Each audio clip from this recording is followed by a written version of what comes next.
Welcome back to another episode of the Bridge the Gap. See, I messed myself up first time ever. Bridge the Gap podcast powered by Revenue Fire, Reimagined. Dale will never let fire. me live that down. So I'm going to keep going. We have an awesome guest with us today, Melissa Gaglione, who is a sales leader turned solo CEO, teaching people how to monetize LinkedIn through brand and content. Here's what I love. She's loud. She's authentic. She's tactical, and she just went full time with her business. Her brand is built on showing the receipts, not talking about them. And she's documenting her journey to make 30K in 30 days with transparency, humor, and urgency. Not trying to be a thought leader, just trying to eat, just trying to put food on the table. Melissa, welcome back to the show. Thank you. Very exciting to be back on the show, but in this Yes. context. So Yeah, it's cool. And now we have I to love it. reconsider Adam's pay, considering he screwed up the intro. First time ever.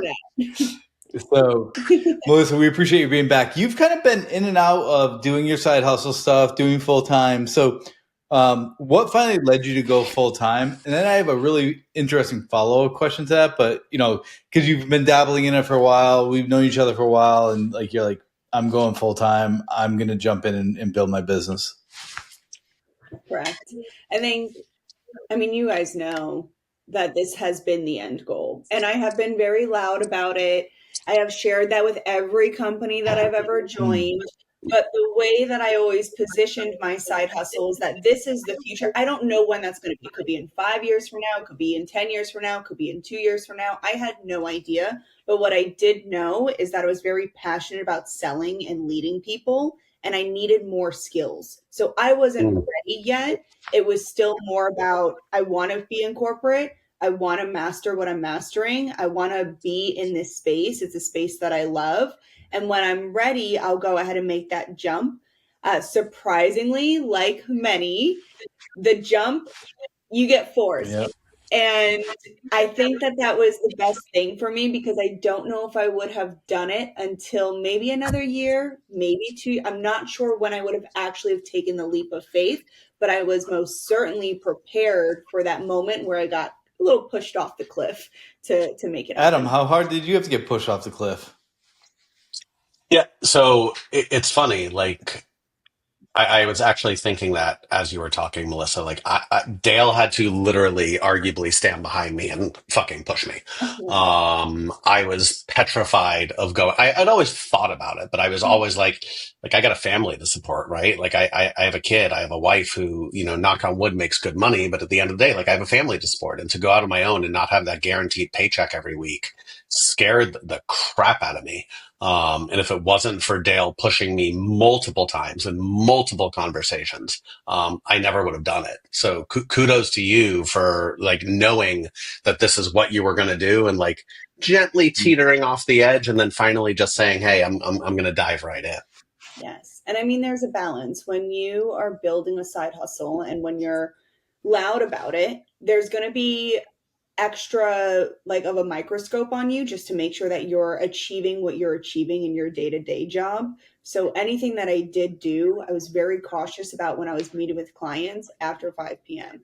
Very cautious about meeting them in the mornings. Async became Async, which is my company, because it was consistent asynchronous chats that needed to happen. It was sending documents, it was sending over learning materials, it was sending over legit workbooks that I would create on the weekends to guide people through it. So it had to be strategic, but at the same time, I was trying to grow revenue so I could do cool things like the yacht party, like fun merch, the things that I could be more risky with, because I had a 9 to 5, that I can kind of play with my side hustle money, so I could see what it is that I really want to do, and what are the things that I like, and what are the things that I will literally never put money towards ever again. And I had to learn that during that experimental time. Adam loves these. What is something you'll never put money towards ever again? It's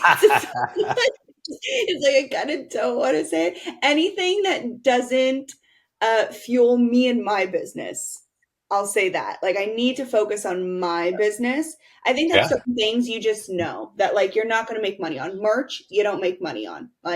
It's not intended to be a profit. It's intended for advertisement. Events, As Dale wants me to put a swag order in later today. it's advertisement. Yeah. It's not you're not going to make money on it. Be Yeah. prepared to even I love me some swag. It's okay. yeah, it's worth it. And like when you put swag on, especially when it's yours, it is a whole nother, I mean, you guys know, you guys have your shirts. Like it's a whole nother feeling when you're wearing Your own, your yeah. swag. When you set the 30K goal, was that to stay focused or was it to stay sane? Which one was it? Or both.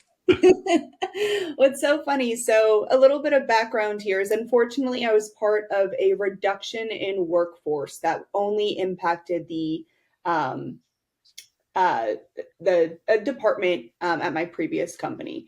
And within 24 hours of getting that notice, I decided to commit to making $30,000 from my side hustle, which I've never done. Within 24 Um, hours. So Yeah, you get I'll be polite. You get riffed on Monday, and by Tuesday morning you're like, I'm making 30K in 30 days. yeah, Whew.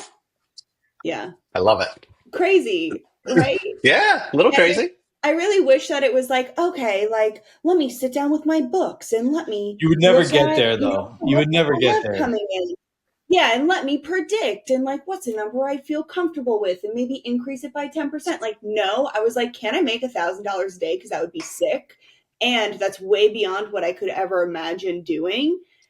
And that would be, I mean, that would give me some potential runway, that could give me a little bit of time. That could really also prove that the business is viable. And it's such a goal that I couldn't even imagine me hitting. But as a seller, sometimes you need to have those crazy goals to chase because if you're like me, somehow it happens. Somehow you hit it. And if you don't set it and you don't put it out there, and you don't say you're going to go for it, then you're never going to get it. So why not put it out there and see if I can hit and make $1,000 a day in my first month going from side hustle to I CEO? love that. I love that. So day one, Yeah. you've decided you're going to go 30 for 30. Reminds me of Brand 30 back in the day. I don't know if you're an Annie Newborn fan. But 30K, 30 day, like what was day one like? So you've worked for X company for a while. You were doing great things. You get riffed. You wake up, you've set that goal. You're sitting down in your beautiful office and you are now thinking, Well, what is going through if you your head followed from an her on emotional point of IG, view? you would have known she went to the gym. She did all the normal stuff she normally did. No, go ahead, Melissa. It's true. I didn't skip a beat, It was a Thursday morning, woke up at my normal time, went to the gym, came back, made my breakfast. But here's the difference is that if you look behind me in that green chair, which is my Yep. content corner in my office, I very much curated my office with a lot of intent, but that's my meditation chair as well. And when I tell you the amount, and you'll see a bunch of journals right there because I journal a Yeah. ridiculous amount. And the amount of nights that I have journaled where I have said, one day I'm going to walk in this office and it's going to be like mine. And I kid you not, that morning when I walked in here, like I was in tears, just so, and like shaking. And like I was just so excited to sit down. And I was like, I'm pumped. Like I'm amped. Like this is what I've been working towards. And I couldn't tell when this time would happen. But today is the day. I mean, the greatest feeling in the world. I love that. I definitely my first day solo was not that feeling by any stretch of the imagination. I definitely I woke up, I did all the same thing, and then I sat down at my desk and I think I was like, okay, what the fuck am I supposed to do now? Where do I start? Who do I call? And I remember Dale telling me, like, dude, just breathe. It's going to be okay. You're going to be fine. This is all good.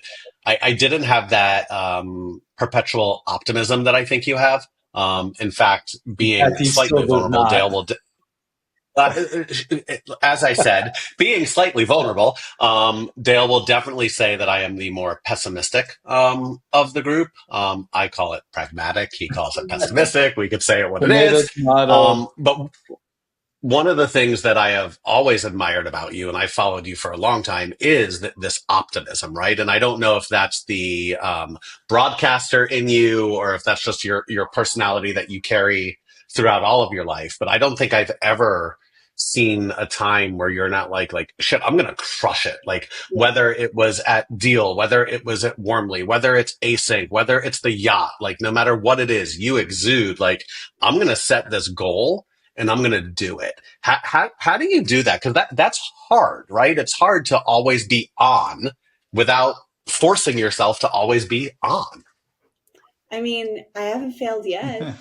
So I it's love that. kind of I like, love that. shit, like the world hasn't come crumbling down on me, and I've done some hard shit. Like, I think you have to do hard things in order to, and I have changed my life so many times, but you have to do hard things and very scary things, so that way, even if it's sleepless nights, even if you're scared shitless, like even if you're worried, like when it happens and you're like, okay, I did it. And it just fuels you for the next thing. Like, I can take on a Mm. different challenge. I can, scare myself this way. The truth is that I like to scare myself. I like to do hard things. I like to challenge myself. That does come from my childhood. So, like, just like Zachary, me and him, we both have the titanium rods in our spine. And having that whole experience, which is why I'm very curious about him, which is why, like growing up, I was braced. I had scoliosis, so I had to wear a Boston brace for 16 hours a day. I had a radio because I had auditory hearing issues, so my Mm. teacher needed to speak into a microphone in order for me to hear her. And like, I just had to overcome these challenges as such a young kid that it was like, okay, well, if I fail, then I fail. Like, who cares? Like, at least I tried. It's about the effort. It's not always about the outcome.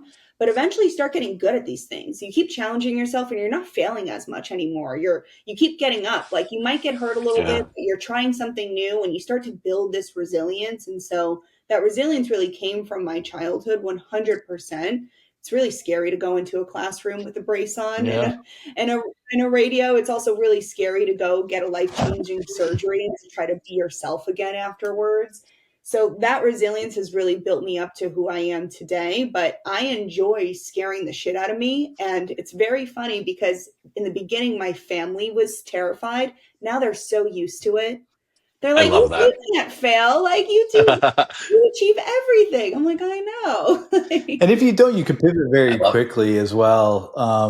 It's funny. As I was watching some of the videos that you were putting together, the goal that you set for yourself is almost so Mm. audacious because of like as a broadcaster in the past and doing the work. You're like, I made $24,000 in a year, and now I'm goaling myself to make 30,000 in a month, which is more than I made in an entire year broadcasting. So I think one of the things people don't realize is you limit yourself by the thoughts that you put in your head.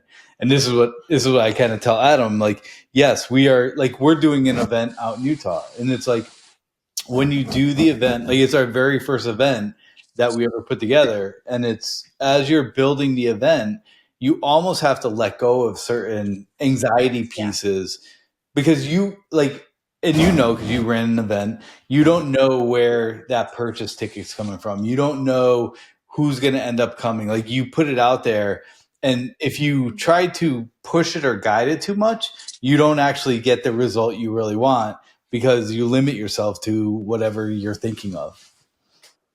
Events are a great learning experience because there's a lot of effort, especially up front, and anticipation, and you're trying to get people, and like you're taught. It's also a great excuse in a way just to talk to as many people as possible because everyone wants to be invited somewhere. So one, it's amazing for lead generation just in general, and just to build up your network, because someone who you maybe haven't spoken to ever, you give them an event to go to, now they're like, oh, we're getting to know each other, we're friends. So events are fantastic. The second piece of it is that something's always going to go wrong with an event, no matter what. Adam, Whether it's something will your always go wedding, wrong with an event. every single event, there's Yeah. going to five things are probably going to go wrong at this event. And so every time something goes wrong, just be like, okay, that's one. Okay, that's two. Okay, that's three. Like, It's gonna happen. It's all about how you respond. I mean, a great story, as funny as this is, and I've never shared this on a podcast. If you remember my very first yacht event, I also Hmm. did a B2B content Mm-hmm. house where Hmm. nobody stayed at the house. I had everyone staying in their own hotel rooms. I purchased hotel rooms for every single person that came in. And I had sponsors as well that, sponsored the attendees. And the purpose was for us to create sponsored content for, the brands that we worked with. But it also gave the creators an opportunity to create their own, stuff with them. And the challenge with that was the Airbnb, even though I got pre approval that I would be having a 9 to 5 work event, decided that I could not be there. And so the day before, when they saw me bring in balloons and like kind of prepare, there's no alcohol on site, none of that. They threatened that the cops were going to come. And that night before, instead of panicking about it, I just thought to myself, I got no sleep. I just said, I'm going to defeat them. I am going to have this event. I have CEOs in this house. I have people that flew from California and around the world to be in this house. I am not going to let them win. And that morning, they're texting me saying the cops are going to come, leave the premises, all this stuff. And I'm welcoming Wow. everyone to the house. Have a seat, do this, do that. Texting back, don't you dare call the cops. Everyone come here. I'm like, there is no alcohol here. Come here, sit down, all that stuff. I'm thinking at one point I'm going to get taken out. Content house over. Melissa hands out in handcuffs. Like that's what I was Good expecting. content. Luckily, they just needed $2,000 to not call the cops. It was a total scam. But Why did they want more money? And I don't want to sidetrack the show. Like, so we got to make an appearance at said content house. yeah, yeah. So I remember it well. And like, there was, and And I've I cooked way been to better some than you. things and some Airbnb. I cooked What? way better than you did, but You did not. I've been to some Airbnb things where I'm like, yeah, I don't see how this got approved. Like, you weren't doing anything like Oh from a no. layperson's point of view that would make me be like, oh, like this is like, was it literally just a play to get more money of like, oh, if you're going to do this, you have to pay more? Yeah, I was exactly that. However, I had budgeted an extra $2,000 for emergencies. So the other thing with events is shit's gonna go wrong. Maybe someone's gonna try to call the cops on you. I don't know. Maybe you might have to pay them to leave you alone for a little bit, but you have to be prepared Unbelievable. for the yeah. But I had a great yeah, it was event. good. And did you feel it when you guys were cooking? Did you feel that I was Nope. on edge No. during that? No, not in the slightest. Couldn't believe I Not in the survived slightest. it. People buy from people. That's why companies who invest in meaningful connections win. The best part? Gifting doesn't have to be expensive to drive results, just thoughtful. Sendoso's intelligent gifting platform is designed to boost personalized engagement throughout the entire sales process. Trust me, I led sales for a Sendoso competitor, and I could tell you, no one does gifting better than Sendoso. If you're looking for a proven way to win and retain more customers, visit sendoso.com. So let's talk a little about the strategy, right? So 30K, 30 days. Let's get a little tactical. How are you actually doing this? Is this offers? Is this a super defined sales process from your days in sales? Is this like all in on building pipeline? Like, how are you getting to 30K? Because we all know it's not like, oh, I'm going to hit 30K in 30 days. Like, there's got to be very specific things you're doing, I'd imagine. Yeah, first of all, it's a lot of work for sure. Not an easy number to hit. Although it's very fun to make money come from thin air, I must say it's exciting. Um, However, the original strategy was that I was going to slowly phase out each one of my revenue stream or, bring out each one of my revenue streams. So I had all intentions of August being my first month for my cohort. However, Mhm. I've also been doing the other revenue streams of working with B2B companies that are typically in other regions. So I could work with them at night. I only targeted like people in Pacific time. Um, and so really, I wish the strategy was a lot stronger, but it's first, just tell everyone what you're doing, like as much as Sure. you can. And there needs to be a campaign about it. Why do people care? People care because they want to see, can this girl who just was part of a riff make $30,000 in 30 days? Can she do it? People are hype about it because it gives them the Like they're almost like part of this as well. So first you got to tell everyone what you're doing and you got to get them locked in on what it is and be part of your mission. So I needed to get people to want to be a part of this. Like you guys, you asked me to join this podcast, right? You're part of this mission. You're invested. You want to see if I hit it. Definitely do. Like Yeah. I just need to let everyone know what I'm doing and see who's going to hype me up, who's going to be part of this, because I don't have a sales team. I don't have a bunch of SDRs. I don't have a bunch of automation and sequencers. I don't have any of that. I just have right now my network and my platform. So first tell everyone. Then I went right into, after telling everyone and defining all 8 of my revenue streams, which right now, yeah, I'm throwing spaghetti at the wall because I need to know what's going to stick. I need to know what people are going to be interested in. Are they interested in the B2B, aka when I work with companies and I teach them employee advocacy programs? So how to get employees to post on LinkedIn. Are they interested in more of the social selling, the outbounding aspect of being on LinkedIn? Do we want people to join the cohort? Are they interested in more one-to-one coaching? Like, what is it that people are going to go, like gravitate towards? And so that way I can get an understanding of where my major revenue drivers are. From there, just throwing it out there, I need to backwards track to say, all right, what's my highest ticket items? What's going to be the longest sales cycle? Let me start there, because it's going to be a lot easier for me at the end of the month to get 1, 2, 3 people to join my cohort. It's going to take a lot longer for me to sell to an actual company that has, internals that they need to talk about. I need to get meetings on the calendar. I got to pitch that. That's a longer sales cycle. Yeah. So I immediately went running at those to start booking those meetings, knowing that if I just make content around the other avenues or revenue streams, that will naturally come. But at the end of the month is when I'm going to push forward with those quicker items. I love that. That's the strategy. Yeah. Hey, Structure. sometimes you just gotta go at it. I'm always curious when we look at these things, how much time do you spend on content versus how much time do you spend on like doing the sales work? Oh my gosh. I mean, content's really important. I've gotten really fast at it because I was doing it I've been building my brand for 2 years. I haven't had time to spend hours making content every day. Like I had to move very quickly. I've got 15 minutes, or I'm just going to randomly record throughout my day and I'm going to post that tomorrow. Like, unfortunately, in the past, I've had to be very reactive. I couldn't be like, okay, here's my proactive content calendar. I'm going to spend the whole day recording. But because I've gotten so fast at it, I can bust out content in like 20, 30 minutes. And that's highly edited, at least not highly edited, but decent videos. And then the rest, I mean, we have to be selling, we have to be, pushing people to the content. What's great is the content gets the profile visits and gets the attention. And now I'm just taking actions on the attention that the content has curated.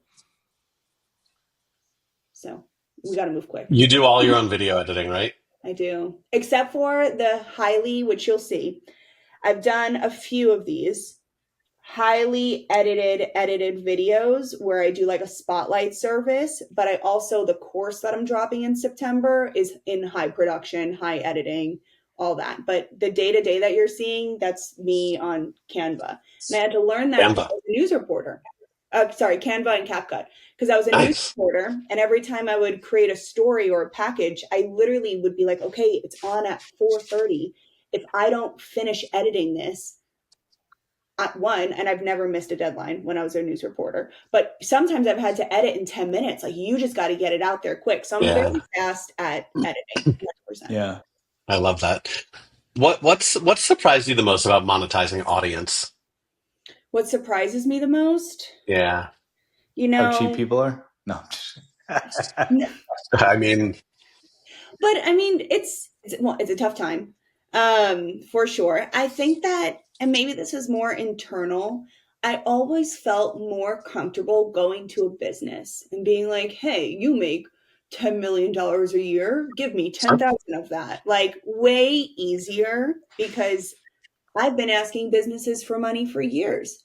Going to an individual after having a quick discovery call with them and being like, okay, now sign up for my coaching, I think that that's hard. And Yeah. that was kind of surprised me because I thought, oh, like someone giving me $1,000, easy. But now I'm like, I'm thinking they're like telling me how much they're making. And I'm like, oh my God, am I charging you too much? I'm like, geez, like you need, like it can, so I would say that's most surprising is the feelings I have, but I need to be better at knowing that I do make their It's lives all better value. with It's the all value Yeah. investment. based. Like once you can say, once you feel really comfortable with the value you're delivering, which I think is always in the back of our heads, like, do we deliver enough value? I think people that deliver a lot of value always believe they can always deliver more value. And we struggle with it a lot as well. Not only the amount of value you deliver, but how fast you're delivering the value. Because like as you're delivering, like it compounds itself. Now all of a sudden, like, okay, what you did the first 3 weeks, what are you going to do the next? It just like compounds on itself. Yep. So it becomes a little bit of a mind meld that you have to try to manage through. Yeah, and being aware of, okay, if I really want to deliver this much value, what's the balance with the amount of clients that I can take on at Yeah, one that's the other time? thing. And then balancing the actual amount that you're Yeah. charging as well. Because I need to make sure that I'm making impact no matter what. So, That comes number so let's one. move into a little bit of the pressure. So you're publicly doing this, you're putting it out there. Like, what happens if you don't hit the 30K? I mean, that's not going to happen. Good answer. Good answer. As crazy as that is. You know that's what she was gonna say. Yeah. It's just, and I'm not there yet. I'm not there yet. We are on day, and I do my 18, revenue updates day every 18. Monday. Day 18, and I'm at $23,000. I mean that trend, we all know how to trend is above where you should be. It is above, and in reverse quota, I either need to sell out my cohort or close 1 to 2 B2B brands. That's it. That's it. That's all I gotta do. It's the 18th. I can do that. Doesn't mean I take my foot off the gas pedal. Can I go above 30K? No. Ooh, that's exciting. Can I actually hit 40K? Did I underestimate myself a little bit? Like I thought you hit 30 and you take the rest of the month off. no. That's how Dale does it. Dale's like, we hit revenue, we're off for the month. Degrees. I'll see you in 18 days. Oh, I That's gotta not till October. I can't. I gotta see I gotta just see I love it. what it is, you know? I love it. So yeah. When you look at that, so you're gonna hit the number. Yeah. What's been the hardest part that either no one warned you about or that you just like were not prepared for? So it's interesting because I was part of a RIF. There are some days where I am, healing and I'm coping. And like, that's a big thing to happen. It's something that it's really hard for me to still like comprehend, to be honest. Because it's like, did I fail here? Did I not do as great as I could have? And you really have to, I know that I put my heart and soul into what I did every day. Like, I know that. And I see the messages that I get from my team, and like, I forever love them and I miss them. And there's that. And then there's the days where I'm like, oh my God, it's me. Like, I'm making the choices. This is what I have dreamed of. And like, I'm doing it. So nobody kind of warned, and maybe not many people do this, what I'm doing, but it's this weird, some days I'm going to have to spend the time to heal, and that's okay. And then other days I get to actually be aligned with my true purpose. And that's when I feel the most, happy. So that wasn't really, I wasn't really expecting to have to heal, to be honest. So Yeah. good. No, Go ahead. good. I think that's something a lot of people don't realize, right? Is whether you're fired, whether you're laid off, whether you're part of a rift, like no matter what it is, like there's absolutely healing that comes into play. And I love that you acknowledge that because most people don't. It's like, all right, well, it happened, move on. Like, listen, you have to move on. You can't sit in sorrow. Like, you can't sit and weep, but like, there's absolutely healing that comes into play. Yeah. I try to heal every day that I work with Yeah, Dale. you have Every to. day. You have to. And Careful, someone's going to send me a message at how mean I am to Dale on the podcast. Oh, True and story. yeah, really?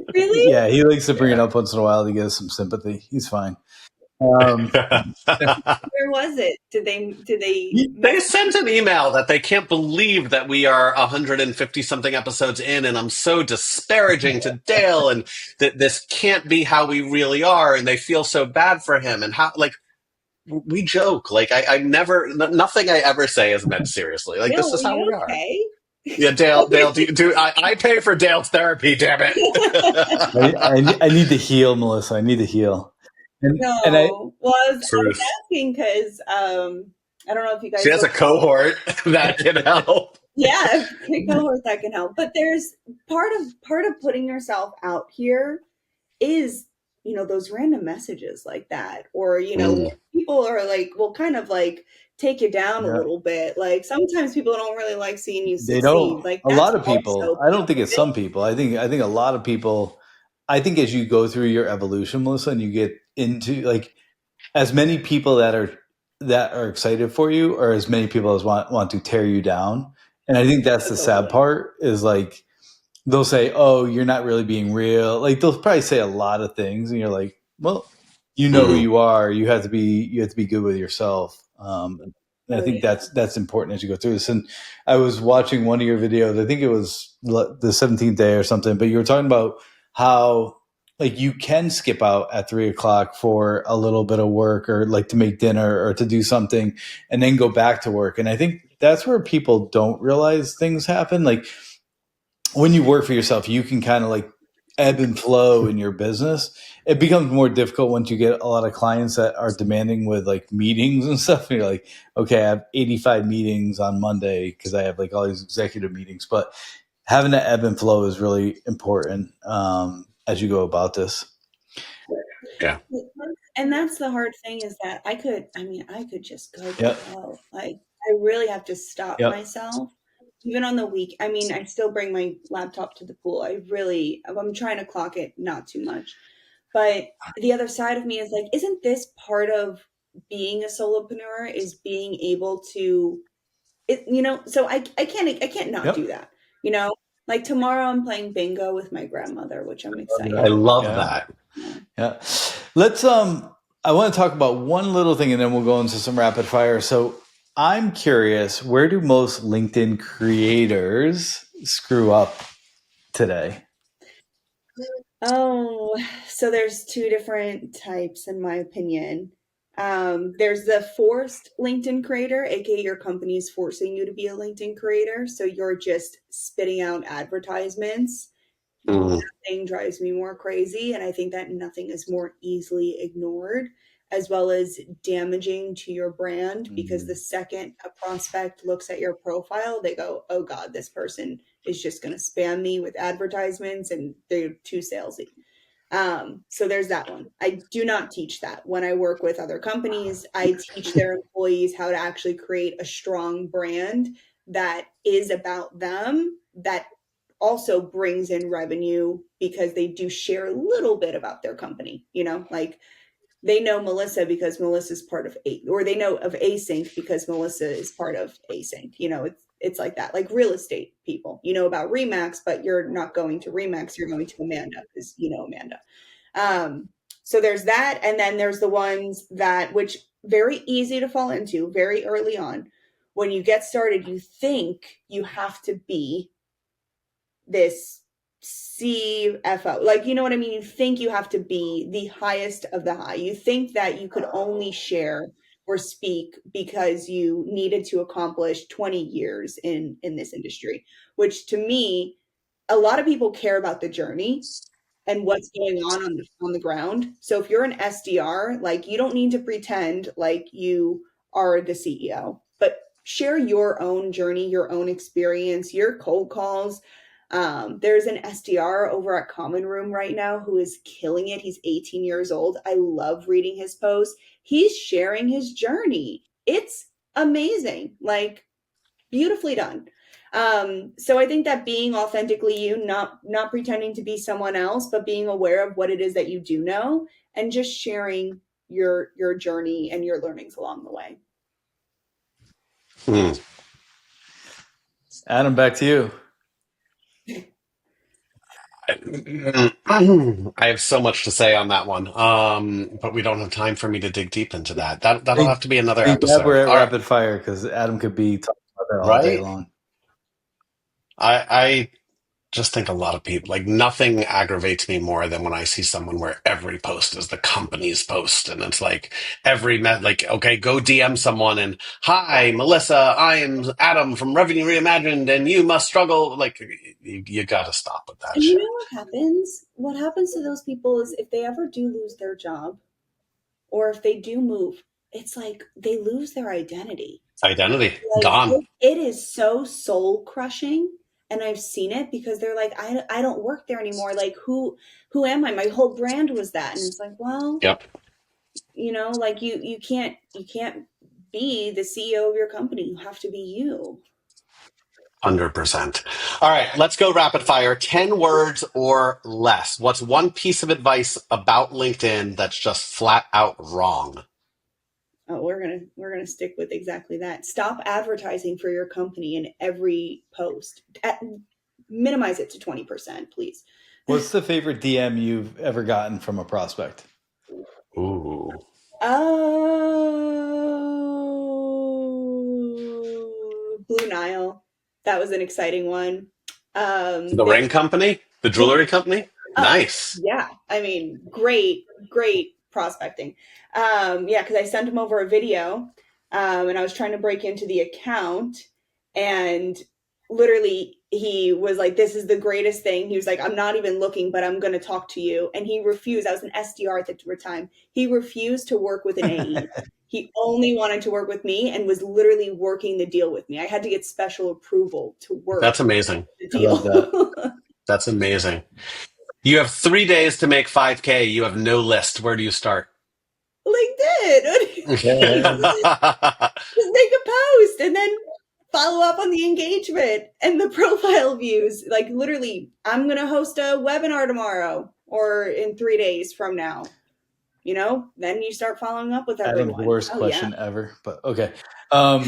What's the last thing you posted that totally flopped?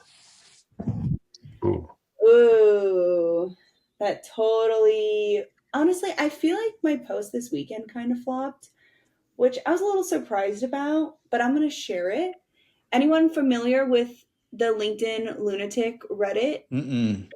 Yeah, of course. Yeah. Did you make an appearance on it? Well, I've been on it many times, like many people Okay. have been. And I decided to launch some merch that is a hat that says verified lunatic on it. And Yep. I thought this was going to pop off, but maybe it was the weekend, maybe it was the graphic. It didn't pop off the way that I thought it would, but we're going to try it again this week. So I think All right. the launch on the weekend might have impacted me a little bit. So I'd say that All one was a little bit of a flop. right. What's something that you'll never ever do again for growth, even if it worked? Like overdo it. I think that there's been times where I've worked, especially with like founders, and I was like, I just wanted to build up my customer, base. And I Yeah. was like, yeah, we can do this. Yeah, we can do that. And would I ever do that in software sales? No. But for me, I'm like, I'll be on every call that you have. Yes, I'll see you here. Like, you know what I mean? Like sometimes you overdo it, that the amount of money that they're paying you actually doesn't make any sense. Mm, So setting we those know that one all too well. yeah, setting those boundaries and not having to discount yourself or add in more, because then you just end up not feeling it. I think Yeah. this will be the first one we can compare back. What's your vacation destination that you want to travel to? See if you. Oh, I'm sure I said Greece last time. I still want to go to Greece. I still haven't been, and last time we did this was a year ago, so that's a Yeah, problem. yeah. It's funny. My daughter may be doing a internship or like study abroad in Greece. Actually, you can go with Adam. He's going in October. He said he'll bring you. Oh I yeah, am I am going in October. 18 days. Dale will not let me forget it. that's so He exciting. did- And if I remember, Dale, your daughter, crushes whatever it is that she does. I know that she was doing like the academy for a Yep. bit. She's at USF Yeah. right now as an RA, so she's lawyering up and being an RA and doing all sorts of fun stuff. But if she goes out and studies abroad, maybe I'll go for 30 days. See if I can Yeah, you should. go over Adam's 18 days. I love it. Do it. Do it. Melissa, where can people find out more about async and how could they help you get to 30 and 30? Please check out my LinkedIn. If you want to help me get to 30 and 30, little things like merch, you can get sweatshirts, hats, things like that are easy ways. Even just liking a post or commenting or sharing it with someone. But I am also giving away $500 for anyone who intros me to their boss and their boss buys. So you can get that money. Very easy way for you to generate a little bit of income. Melissa, this is Go Adam. check out Adam doesn't buy Melissa. anything. No. I'm speechless. I have nothing. We're just gonna wrap it there before this turns in a way we don't want to turn. Melissa, thank you so much for joining the Thank show. you. Thank you.